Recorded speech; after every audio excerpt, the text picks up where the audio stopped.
Capítulo 8. Bem-aventurados os que têm puro o coração. Simplicidade e pureza de coração. Bem-aventurados os que têm puro o coração, porquanto verão a Deus. Mateus 5:8. Apresentaram-lhe então algumas crianças, a fim de que ele as tocasse. E, como seus discípulos afastassem com palavras ásperas os que lhes apresentavam, Jesus, vendo isso, zangou-se e lhes disse: Deixai que venham a mim as criancinhas, e a não as impeçais, porquanto o reino dos céus é para os que se lhes assemelham. Digo-vos, em verdade, que aquele que não recebeu o reino de Deus como uma criança, nele não entrará. E, depois de as abraçar, abençoou-as, impondo-lhes as mãos. Marcos 10, 13-16. A pureza do coração é inseparável da simplicidade e da humildade. Exclui toda a ideia de egoísmo e de orgulho.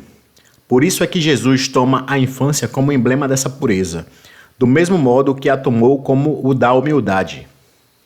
Poderia parecer menos justa essa comparação, considerando-se que o espírito da criança pode ser muito antigo e que traz, renascendo para a vida corporal, as imperfeições de que se não tenha despojado em suas precedentes existências. Só um espírito que houvesse chegado à perfeição nos poderia oferecer o tipo da verdadeira pureza.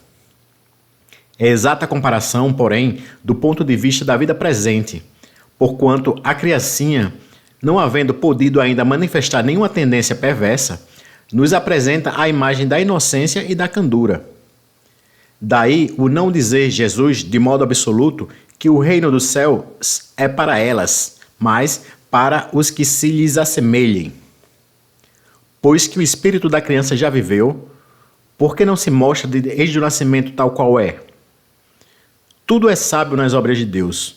A criança necessita de cuidados especiais, que somente a ternura materna lhe pode dispensar.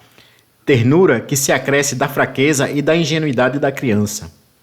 Para uma mãe, seu filho é sempre um anjo, e assim era preciso que fosse, para lhe cativar a solicitude.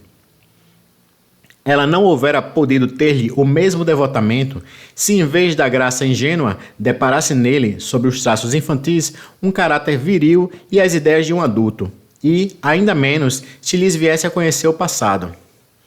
Aliás, faz-se necessário que a atividade do princípio inteligente seja proporcionada à fraqueza do corpo, que não poderia resistir a uma atividade de muito grande do espírito, como se verifica nos indivíduos grandemente precoces.